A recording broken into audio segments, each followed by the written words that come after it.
Don't live in the mundane. Don't stay in the messy. Don't stay in the madness, but make room for the miracles. We get so caught up in the mundane that, man, where's the magical?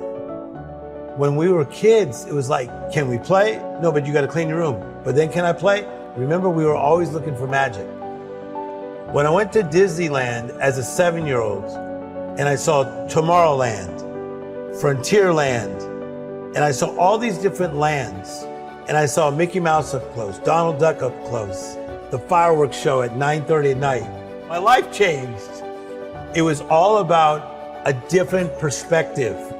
From Compton, California, and the things I saw there, going to Disneyland, it was literally only like 40 miles away. 40 miles away, I was about to have a life change. It's another vantage point. And we've heard it before. Mindset is mind to set. Your mindset is mind to set. You begin to see those things that have not yet happened as though they're possible. Because then you get the miracle mentality. All of a sudden you're thinking uncommon, not normal, not regular. Before I became great friends with Oprah, I saw myself being great friends with Oprah. So when we started talking a lot, it didn't throw me off. I've envisioned these conversations. I saw it before it even happened. It's a destiny, it's a faith, and it's the power of the imagination.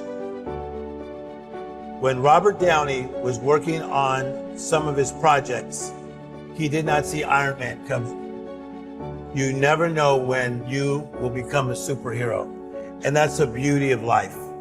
You can go from being challenged, having difficulties in your life, wondering if you're going to be stuck in that same place, to the next thing you know, you are soaring in places that you can only have imagined.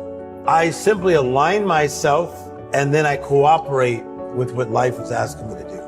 So the book, The Miracle Mentality, teaches you how to get through the mundane, the messy, the madness in all areas of your life and embrace this miraculous life that you've been called to live.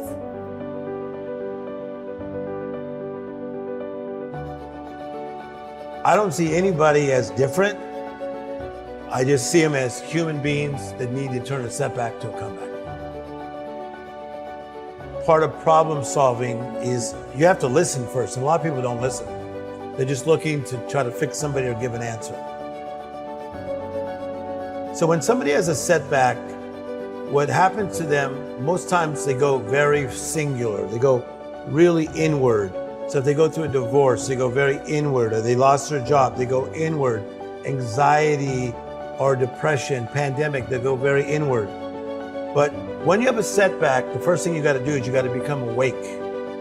You got to become conscious, and you got to say, oh my gosh, we're in the middle of a pandemic and we may need to be locked down for a month. A month turned into another month and then to over a year, right? So number one, become awake. Secondly, you have to take inventory. Where am I financially? Where am I with my job? Where am I with my mental health? How's this world doing? But here's a powerful thing. You have to partner with the right people. I feel that a lot of people, when they have a setback, they don't have the right people to partner with. So that's what I always wanted to become, and that's what I became. I want to be the person that somebody could link hands with and say, come on, Tim Storey. You may not know everything, but you know how to get people from a setback to a comeback. When you partner with the right people, that means you're going to probably have to eliminate some people that are not the right people. And this is what I see with a lot of people that are in a setback. They need to cut some people back. And I say this about the power partnership. You have the acquaintance, which is the person of, we just know each other. Secondly, you have the partner that's more intimate. And then the third level is what I call the green room.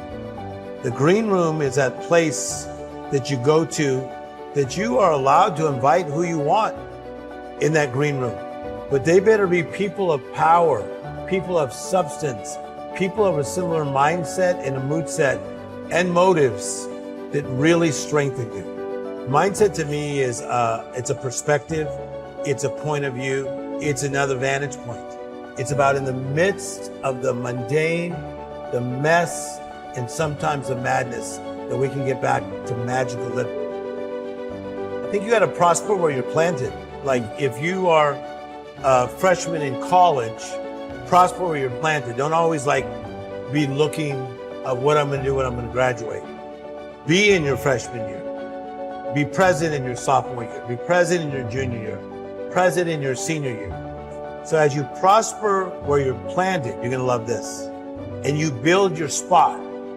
Life will put the spotlight on your spot. What I teach is that we all have what I call life interruptions. An interruption is a disturbance. You've had them, I've had them.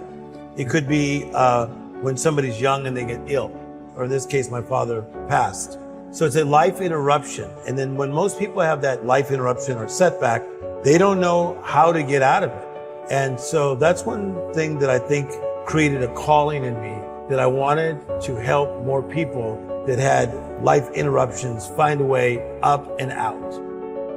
I'm inspired by the little things in life. I have this saying that miracles are either coming or going at all times. My last book is called The Miracle Mentality. And to have a miracle mentality is to look for the extraordinary, look for the unusual, look for the uncommon. That inspires me. So I'm inspired by butterflies. I'm inspired by great conversations with Quincy Jones. I'm high on life. I really enjoy life. What a privilege to live. I'm living this life that is different, better, more magical. And every week of my life, I really go back to the innocence of my childhood. I go back to Motown music, the Jackson 5, Stevie Wonder, Smokey Robinson, because it clicks me back to little Timmy from Compton. Mindset is a different perspective. And that perspective, from what I understand, it doesn't just, change your vantage on the world or your perspective, but it can shift how you show up. You begin to see those things that have not yet happened as though they're possible.